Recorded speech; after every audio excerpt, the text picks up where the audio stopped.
I ain't touched it. You're not? Oh. Well, I think we should do little intros. Yeah.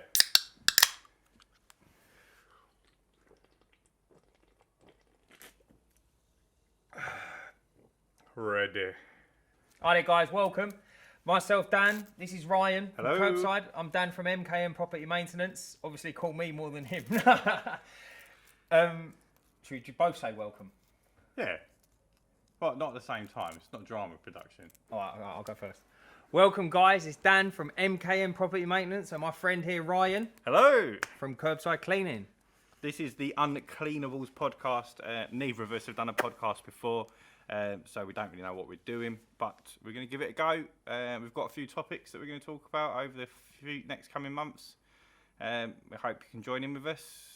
And hopefully you like us. Yeah. More to the point.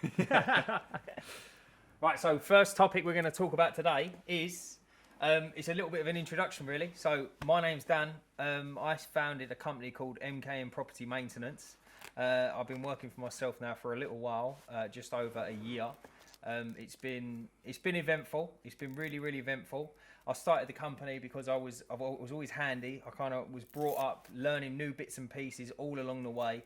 I was always inquisitive. Rather than getting someone in to help me do something, I'd always try and research it and ask advice, and then eventually give it a go myself. So that kind of spawned, I would like to say, an underlying knowledge. Probably a lot of people beg to differ.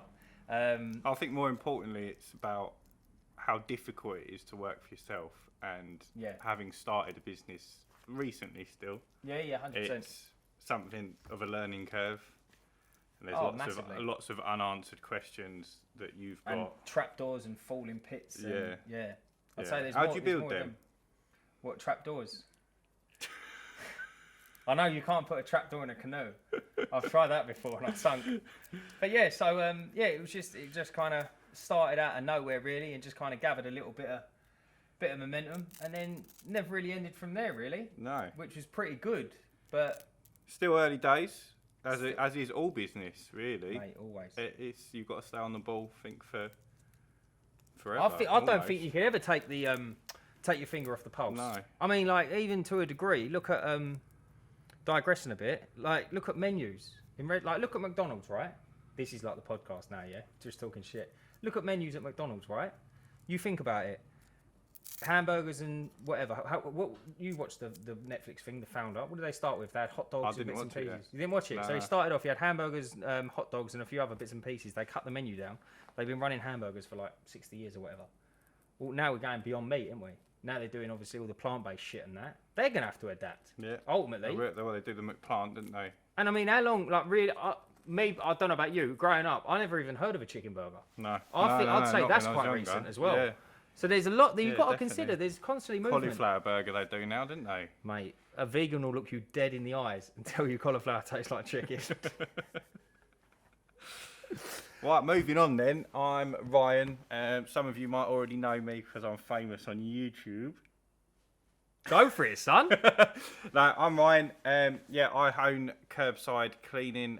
We're an external cleaning company plus carpets. We also do carpets. We have been running just over 2 years. In that time, I've built a six-figure business. Beforehand, I've run multiple businesses, so I've got lots of experience in running businesses, how things work, how things can pull you down, mistakes I've made. I've made all the mistakes, by the way. So that's my little bit of my background. What ones did you have before? You had OMG. I had OMG, which was a wedding entertainment company. We've done photo booths, dance floors, DJs, light up letters. We used to do over 1,000 events a year. We were very, very busy. We've done the Royal Variety after party. Mate, 1,000 events a year? We've done Frank Bruno's daughter's wedding. Oh my God. Multiple celebrities. Mate, can we just touch on 1,000 events a year? Yeah. So should we be realistic and say November, the build up to Christmas, is the busiest period? Yeah. Should we say January's not busy? I mean, for us, we're a busy company, but it was definitely quieter. So how many would you do in December, November, December? December was probably about 150 events. 150 events? Yeah, and then, so it averaged out 100 a month, or 80 to 100 a month.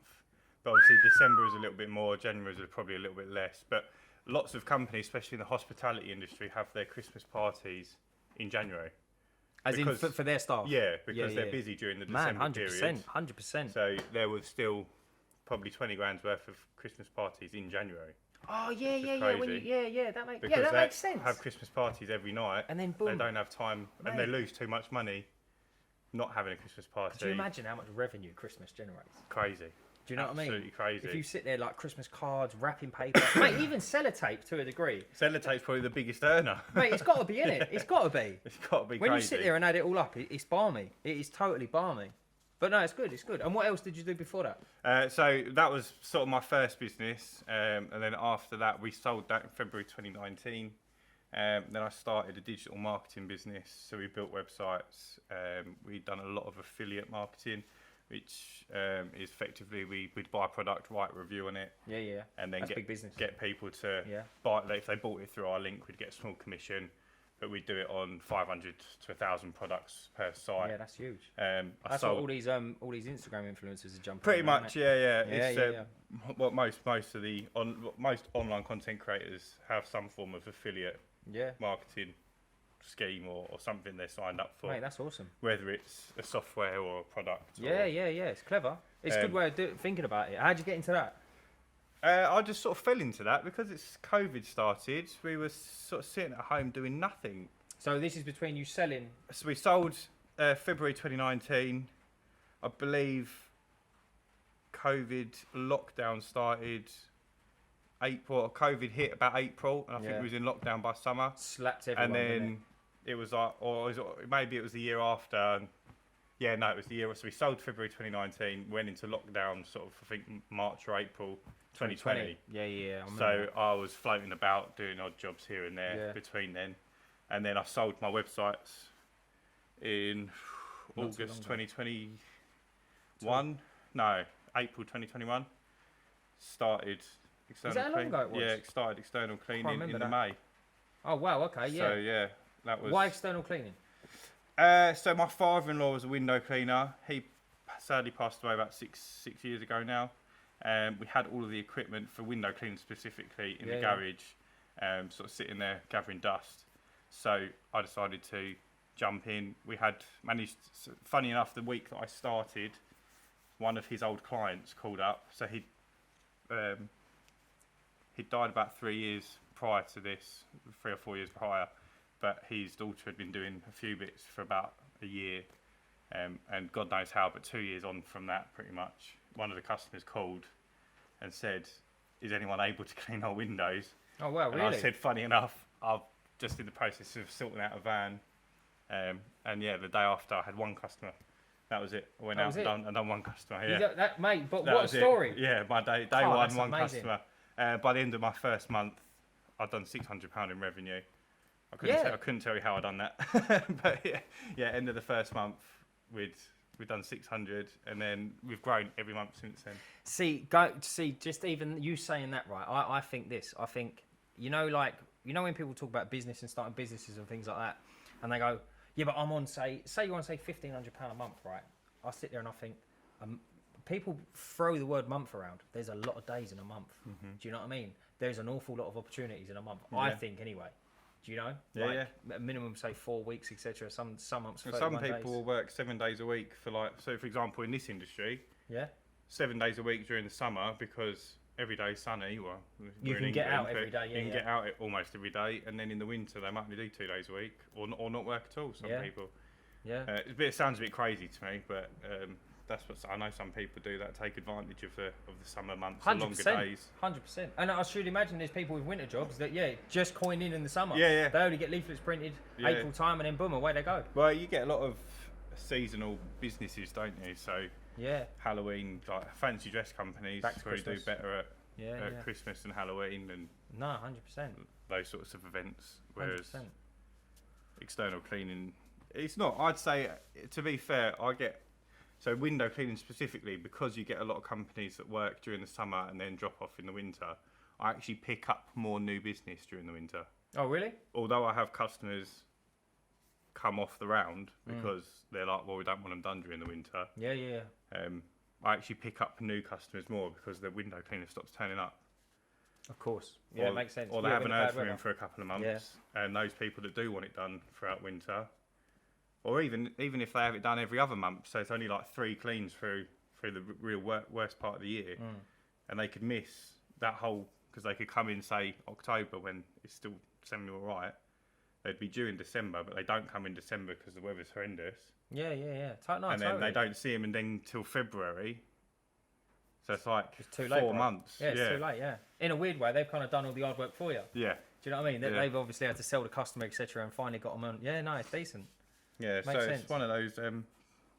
Right, well, that's enough of the introductions. So you're probably wondering what the Uncleanables is about. Myself and Ryan, we get together probably 3 or 4 times a week. We work together. We do odd jobs here, bits and pieces. 2 young blokes obviously starting their own business and companies. We obviously need help and advice and just muscle power every now and then. So we just have a laugh in the van, just talk a load of junk. And we thought to ourselves, some of the topics are really good. So we thought, why don't we share them? So the Uncleanables podcast was kind of born because we thought to ourselves, the conversations we have and the chats we have, why not share them? Yeah, that's exactly it. 100%. Some of it we think maybe wouldn't be so good online. We'd probably get locked up if all of our conversations were put out there. But yeah, we the idea was born probably, a month ago now. Yeah, 100%. I recently moved into this warehouse, and it's big enough. Fortunately, it's big enough to have enough room to cut off this little corner. Yeah, to do a little podcast. To do the podcast, and we thought we'd give it a go. Why not? As far as I know, there's only one other cleaning podcast in the UK. I know there's a couple of American ones, and yeah, we think we've got a lot we can bring to the table, podcast table as such. So he'll go out and do a job, and he'll make a couple of notes about like really bad jobs he's done, or like a common misconception. Yeah, I've got a whole page of. Easy for you to say. That's a clip. He'll make a list about little bits and pieces that he keeps running into, which you guys are probably running into all the time. You're not alone. We run into exactly the same problems. I'll do exactly the same. We'll get down, we'll have a chat, throw us some comments, let me know what you're thinking. We'll go over some good subjects. Yeah, we've got some subjects written down for future episodes. Exactly. But we're always happy to hear your guys' thoughts, questions. We'd like a couple of episodes where we go through all those questions as well and sort of answer them with our opinion, our sort of what we're thinking about them. They're probably more common than you think. And it's probably 100%. something that we've fallen upon many times. 100%. Also, we'd like to add as well, once we get sort of a bit of traction, we will be upgrading this beautiful backdrop. I think eventually we should plaster it, shouldn't we? We'll do something. We've got to do something in it. It's just raw plasterboard at the moment. It's not bad. So, it's not bad. Even if we just paint it, something will be done. But you guys have got to watch it and share it. And mate, day one, we got to grow, haven't we? We all got to grow together. It'll be pretty cool. Exactly. But going back to it though, you said about the I know we're doing a podcast now, but do you remember like did you ever do like work on your car and that when you was a kid? Little bits, yeah. So did you ever find that you go on like forums and you could be like, you know, like if you had a Corsa, I used to go on a Corsa forum. Like why is this bulb counterclockwise and all the ones are clockwise? Yeah. There's always answers. There's hundreds of people throwing in. Yeah. I love that. Like the communities of people helping each other are brilliant. Exactly, yeah. It is good stuff. There's a really, really strong window cleaning forum. Is there? I think it's just called the window cleaning forum, but thousands of window cleaners. Yeah. And obviously, generally, we find window cleaners will at least do gutter emptying, softening fascias, conservatories, like as a bare minimum, because it's all the same sort of equipment, and you can empty gutters by hand. But I'd say probably most of the companies nowadays do pressure washing, or they'll do gutter repairs, or whatever else. The roof cleaning is a little bit more niche, isn't it? I'd say so. Yeah. That. I haven't seen many roof cleaning companies, to be honest with you. No. I only see the aftermath. And yeah, you can spot them all off. Would you say half and half? Half a good, half a shocking? I've seen some real bad ones. Yeah. Yeah, man. Generally, so my opinion on roof cleaning is like, don't have your roof painted, because you can have it painted, but I think you've got to really, really not cheap out on the paint. The roof. So my opinion on roof cleaning is don't have it painted with cheap paint, basically. The actual roof cleaning paint that you should use, the stuff that lasts a long time. Oh, is it special paint? I don't know if it's special like roof paint, but it's got to be sort of heat resistant, rain resistant, bloody acid rain resistant, Big time. like stuff falling on it and all sorts. I see so many roofs that have been painted cheaply, and they just, as soon as it gets to summer, they start flaking. Yeah, I can imagine. They're peeling off, or they paint it on sort of the wrong day of the year, and then they get rain and it all sort of melts away, or something along those lines. I know you can have it sprayed on; it works very well. Oh, mate, 100%. I agree with you. I understand. But like, it's like anything. If you go with a company that not necessarily don't know what they're doing, but don't do it properly, anything, like, you get lots of opinions online about roof cleaning and how it ruins roofs and damages roofs. But it's like anything. If I took my pressure washer to clean your windows, Yeah, you'll blow them all out the frame. I'm going to break your windows. 100%. I've got a very good question for you, right? Right, this is a good question. If you're a landlord, for argument's sake, or you're a property owner, and so I had a lady come to me the other day. She said, I just want to sell my place. It's been rented for so-and-so. It's been rented for like 15 years. Someone lived in it for 15 years. Didn't ruin it, but they made it their home, and their home might not be someone else's. So there's like motifs all over the wall. They've got like stickers up the wall where their kids were growing up, everything, yeah, you name it. And they said to me, I need to sell it. I'm going to be hit really, really hard because of obviously the current condition. Can you paint it? And I said, yeah, no problem. And I said to her, look, I'm going to give you 2 quotes. Yeah, this is what I said. I said, I'm going to give you 2 quotes. I'm going to get you out of trouble with one quote, I said, and I'm going to make it really, really nice with the other. Right? Do you think that's a good way of going about it? Depends on the situation. I think in that situation, Yeah. again, it's a very, very open-ended question, right? Yeah. So from knowing what I know now, in your position, year in, there's nothing wrong with it, put it that way. But from a money-making perspective, you want to sell her the higher quote. Not in a bad way, not like you're trying to take advantage of her, but I know what you're saying. she wants to get good money for her home. She's told you that. Why would you give her the quote just to get her out of trouble? Yeah, I know what you mean. You don't have to get. She hasn't asked you to get it into livable condition. Like if someone moved in and they wanted it refurbed, she wants it looking nice for sale. Yeah. So why would you even offer her a quote? To put it that way, why would you offer her a lower quote? All right, okay. To get her out of trouble. I understand entirely. So the topic we kind of touched upon. Let me know what you lot think. The topic that kind of done it for me was this, right? The skirting boards. This was the absolute best one. So the skirting boards were chewed to bits. Absolutely chewed to bits. And what they were is they were just little skinny strips of wood. Yeah, It was like just generic on a council estate, just run off 500,000 lengths of this timber. We're going to put it everywhere. Yeah. So all they done was it was just bog standard. There was no enrichment whatsoever. And it was chewed to bits. It had been kicked furniture. I mean, it's say about 70-year-old property, yeah? Never been changed, so chewed up. And I said to her, I can sit there and I can sand it all. I said, I can fill it. I said, and I can gloss it. I said, but I promise you, this is going to happen. Someone's going to buy it. That's the first thing they rip out. Yeah. Said, because if I bought it, that's the first thing I would do. And she said, I understand entirely. I said, now look, I can spend 2 days on it. You're going to pay me my wages and my materials. I said, or we could just leave it, gloss it once, be done with it. Yeah, I think something like that's not necessarily going to change the value of the property. Of course. But getting rid of the stickers on the wall, painting it all up. That's why I said, that's why I threw out 2 quotes. You see what I mean? Yeah, okay, if you're going, that deep into, say, I would class that as refurb. Oh, I see what you mean. Yeah, I think personally, in that specific situation, you should only quote for the stuff that is going to change the value of the property for a potential buyer. Yeah, I see what you mean. Obviously, if someone's going to come in and change the skirting boards, there's no point you doing it. Yeah, 100%. Yeah. Paint them up. Yeah. Because it looks nice, and you don't want to draw attention to something that is going to necessarily downvalue the property. But it's a tough one because I think with any quote in our industries, they're all very specific, situation specific. Yeah. So your ones, that woman's had it rented for a certain number of years. She's had a good amount of money out of it. It needs a little bit of tidying up TLC, before yeah, going 100%. on but it doesn't necessarily need modernisation because it's being sold. She doesn't want to spend a load of money on it. Yeah. You can easily spend a year's worth of profit from a rented property on doing it up Oh, to it's sell so it easy, yeah. and not gain any more money. No, of course not. Yeah, 100%. So it's very specific, and like the next quote you go to could be the complete opposite. Yeah. It can be someone who's lived in an immaculate house and they just want it painted because Yeah, they just feel because, they feel like they want it painted. Yeah, 100. I've had a few people like that as And well. money's not an issue.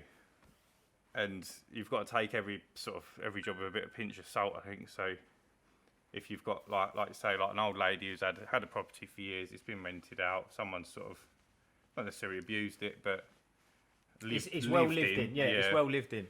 Then yeah, It's good. It's just interesting, like, little things and that, you know what I mean, you come across with, like you saying that, I've run into a few other people and they're like, why would you give them 2 quotes, give them 1. Yeah. Do you know what I mean? 'Cause straight away, and I think to myself, well, listen, I'd want 2 quotes because I'd want their idea. You know, Yeah. like let's say you took your car to a mechanic. I know a little bit about cars, but some people don't. They take their car into a mechanic. The mechanic's like sitting there, oh mate, oh you need this and you need that, and you think, but why do I?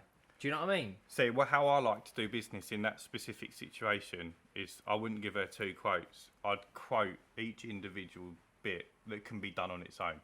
So, for example, you wouldn't paint the room without painting the skirting board, Yeah, I know what you mean. but you could paint the room without replacing the skirting board. So I'd give her a quote for painting the room, quote for changing the skirting board, quote for painting the banister, quote for sanding the floor, and everything, all of it, yeah. maybe stuff that she hasn't even asked about, and then say, here's all the different jobs I think that this property could benefit from. Yeah. You can now choose as much or as little as you want of these, but A can't be done without B, or Yeah, I know for what you mean. example, Yeah. if you want the floors sanded and revarnished, Yeah. then you need to have, I don't know, this done as well. Yeah, no, yeah, and also For like, example. I know exactly what you're saying, because like you can't say, I can't do all this work, and then you want the sand, then you want the floor done. Do you see what I mean? Yeah. Or get the Yeah. floor done, but then don't want the ceilings painted. Yeah. You can't. Do you know what I mean? You Yeah, can't stick it or in you reverse. you can't have the walls painted and Yeah. then come back to me a week later and want It the don't- floors yeah. down because Yeah. it's going to ruin the paint or whatever. No, sort of 100%. thing. And then say you can choose from as much or as little. Every 5 jobs you want done, I'll give you 5% discount or whatever. Yeah. However it works out, however you decide to quote it. That's how I would go about it, and then let them decide. And I think for me that's worked very well, especially with the bigger jobs. So Yeah. remember the job we done where the electric gate broke. Yeah. So that was the same thing I'd done with her. What, stage by stage? She called me up and said, we're looking to have a few bits done. Can you come round and do us a quote? And I think originally she just wanted to, she had the walls brushed down and the soffits and fascias cleaned or something like that. So, No, yeah, I like that. I think initially she just wanted the walls brushed down Yeah. and soffits and fascias cleaned. And then I said to her, well, look, if you're going to have your soffits and fascias cleaned, I'd have your gutters emptied because they sort of go hand Adds in on. hand. Yeah. We can brush your walls down, but I've noticed as well you could probably benefit from driveway clean and a patio clean as well.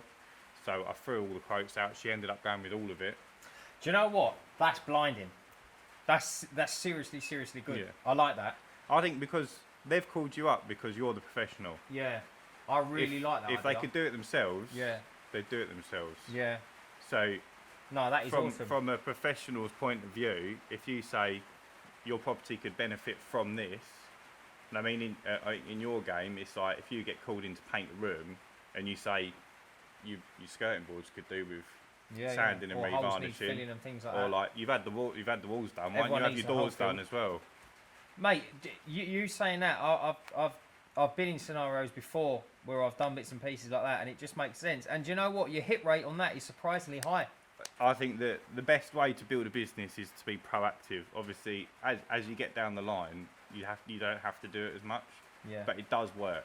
It does. No, So, I like that idea. Big time. I started off window cleaning, and the way I got busier with pressure washing, which is now our main source of income, is every customer that I went to that I think had a patio or a driveway that could do with a clean, I just went, just so you know, we now do pressure washing. I think your patio could do with it. It would really benefit. Yeah, Come up really 100%. nice. I had some pictures of previous ones that I'd done to show them sort of how it could look. Yeah. He said, here's a quote, no sort of obligation. Yeah. If you fancy it, get back to me. And a lot of them just sort of go, yeah, I'll have that done actually. Put me in. Obviously, you've got to pick your battles. You know your customers, especially if they're regular. Yeah, I know. You know if they're going to spend money. But it's always good to let them know what you do, because if they like you as a window cleaner and their friend goes, oh, do you know anyone who does pressure washing? You go, actually, my window cleaner does pressure washing. Yeah, adds up, doesn't it? Yeah, just because they might not have you doesn't mean they won't mention you to someone else. And that is pretty much how I built my business. Mate, it's unreal. As I was growing up, I was always doing hands-on jobs, or found myself doing hands-on jobs. I've done a lot of the maintenance around the house with my dad, painting the front of the house, bits and pieces, and I was very inquisitive as a kid. You know, I'd always ask questions. Why aren't we using matte emulsion to paint the front of the house? No, son, you can't do that. You know what I mean? You need to use this one. You need to use that. And I always ask loads of questions. That's kind of how I learn. I probably ask too many questions, really. I don't shut up asking them. But it's the only way I learn and store information. So I would go about doing that and loads of little jobs and bits and pieces. And then, yeah, I just, as a rule of thumb, I can only really spend 2 years at a company, get cold feet bounce. That's generally how my life's been. It's all over, isn't it? Oh, I just can't settle. So I worked here, I worked there, I've done a little bit of railway work, I've done a bit of travelling, I've done a bit of real estate, I've done bits and pieces, and yeah, it just I kind of just fell into it. You was on Towie, weren't you? I was on Towie, mate. Yeah, I was a I'll builder. I'll see if I can find the clip and I'll pop it in. There you go. Oh, There's a couple thank of you copies so there. much. Thank you. Can you take them with you? Oh yeah, do you mind? Of course. Then we can have a good look. Yeah, numbers on the bottom. Just give me a buzz.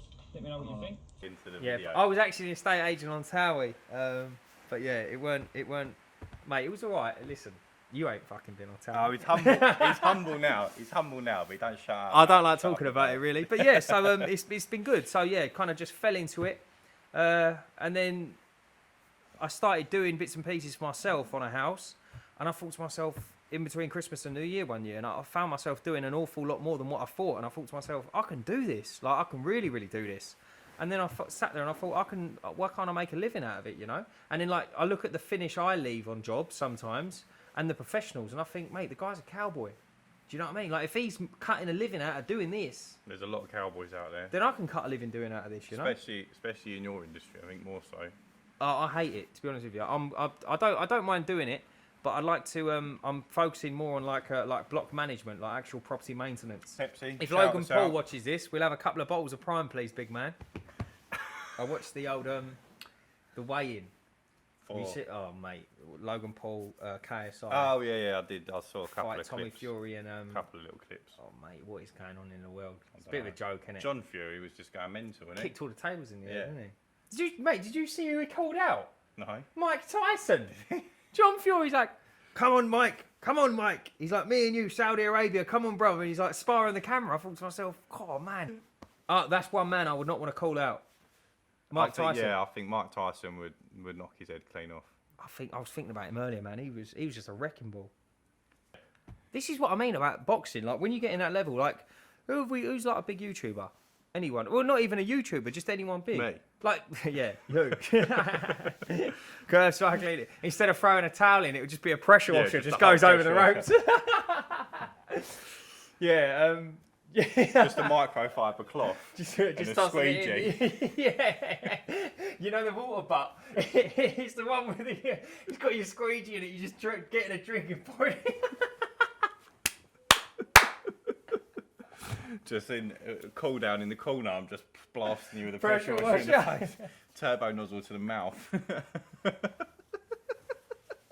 Just your...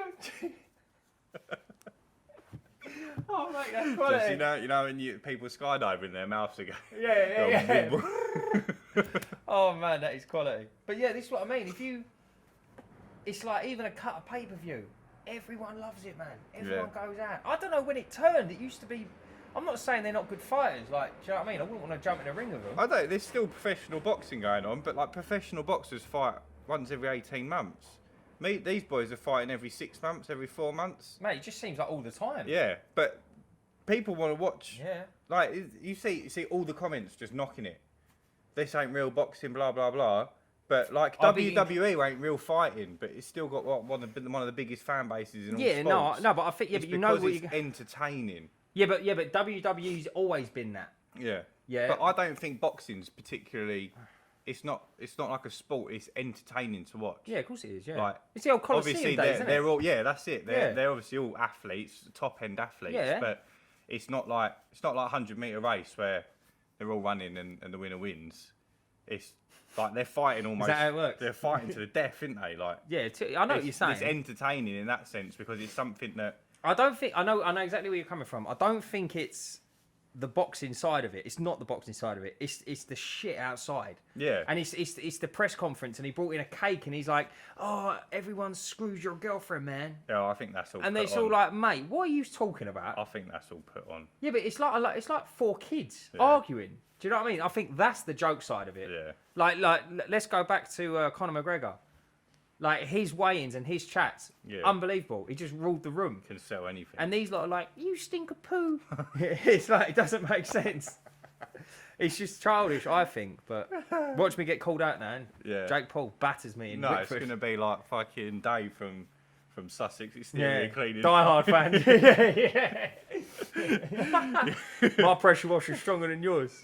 Just turns up on a We'll just get a little ring in here somewhere. We can hold like was it Misfits boxing, isn't it? We can hold like The fucking Uncleanables boxing. And like the ring ropes are pressure hoses. Yeah. yeah. That's quite a cool idea. Yeah, just garden hose ring ropes. yeah. And then like it could be like WWE, so you can get like your step ladders in. Yeah, literally, covered in plaster. A-frame. Just swinging it. Cage Part match. of your scaffold tower. Scaffold poles. So I had a phone call earlier and got me super pumped. Guy that's rings me better. up and he's got my number off someone and he said, "Dan, can you do block management?" I said, "Yeah, 100%." I said, "That's kind of what I'm trying to focus on, really. What I'm aiming at." And he said, "Good." He said, "I've got a block down the road. It's like 10 flats, 8 shops, right?" I said, I know the one, it's opposite a train station. So we was chatting for a bit and he said, "Yeah," he said, "I've got a woman goes down there, does a little bit of cleaning here and there." I said, "Yeah, no worries at all. She goes down there 3 days a week." And I was like, "Mate, 3 days a week?" He said, "That's an awful lot to clean a car park." Yeah? And like, you know what I mean? Pedestrian zone. Probably the nicest car park in Britain, isn't it? Well, you'd think so, wouldn't you? 8 shops, every one takeaway. Mate, I the guess bags of chips, absolutely, rubbish, bloody napkins, hell. sauce. Fucking, it's everywhere. Everything. Everything. The bins are overflowing. And I was like, "Oh my God, this is chaos." So I go down there. Anyway, I was chatting. And I was like, "So what's the problem then? Like, why am I taking over?" He said, "Bro, she's opening Amazon parcels that don't belong to her. She's just going in and opening herself." I was like, "Mate, I'd love to see her house, wouldn't you?" The cleaner. The cleaner. Bloody hell. She's just taking everything, man. She's like, everyone's parcel's been going missing for like months. They're ringing up Amazon like, "Mate, no one's delivering no one." Mate, it's her. 3 days a week, driving home with a boot full of shit. I was in bits when he told me. I was like, "I shouldn't. It ain't a joke, but it's funny." It ain't funny, but No, it's a joke, but it ain't funny. Ain't a joke, but it's funny. That's what I meant. Oh man, that's mental. Imagine if your cleaner's just robbing you. Not even your cleaner, is it? It's just the cleaner of the block. Do you know what I mean? But like everyone's parcel. Everyone's. That's a big old thing, though, isn't it? I think it's sort of like, yeah, that's a bit naughty, isn't it? Yeah. Do you remember that clean we done? So we was cleaning a patio. This says a lot about my physical appearance. So he was cleaning a patio, huge house. Woman goes out, buys some milk because we wanted a cup of tea.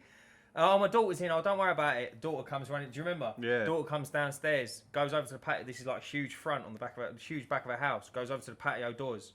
I'm literally pressure washing. I look up. She looks at me, looks me dead in the eye, and then locks the door. Bro, I was ready to go home. How can you come back from that? How can I come? It's like, what do I do? Chase her and go, no. Do you see what I'm saying? You can't chase her. I'm not going to attack you. It's like... Start banging on the window. No, I'm not... Don't lock the door. I wouldn't hurt ya. Get the ladders out. You can come out your room. This is why she locked the door in the first Mate, place. honestly. And how'd you come back from that? Finished me, man. Finished me. Mum was like, "Do you want a cup of tea?" It's like, "No, I don't want your tea, mate. I don't want your tea. I want forgiveness." I want my self-esteem back. Mate, just rob me. Look dead in the eyes, lock the door, curtain across. I thought, mate, what is going on? What is going on? She probably didn't see Towie. Definitely Definitely not. not. No, definitely not. Oh man. All right, guys, I think that's where we'll wrap it up for today's episode, episode 1. So we hope you enjoyed it. If you're seeing it or listening to it and there's a comment feature, let us know what you think. 100%. Give us a shout. If we're gonna- anything we've spoke about you've touched on, let us know. We're going to try and do one a fortnight maybe. Yeah, we're going to keep you updated. Maybe we'll go to one a week if we can sort of... Words. While he battles with life at the minute. Yeah, if anything we've discussed or touched upon, you can add anything into it. Mate, feel free, give us a shout 100%. We'll keep you updated. We're going to aim for one every 2 weeks. When we get busy, we'll go down to one a week. And I hope you all have a good week. Don't forget to like and subscribe. Was you going to jump in there or not? I wasn't, no. Yeah. I was admiring the nature of... I'm not bad on a camera. no, I'm not bad on a camera. just bad at everything else. No, just bad at life, mate. I'm terrible at life, but decent on camera. Hello, darkness, my old friend. That's why they had you on Towie, isn't it? I think I was more the laughing stock, to be honest with you. They've got to have something, they. Yeah, Got I know. draw- I know I was on Britain's Got Talent. They've got to draw the numbers. Did you know that? What, on with you? Britain's Got Talent. I was on stage Doing what? sweeping it when everyone else went home.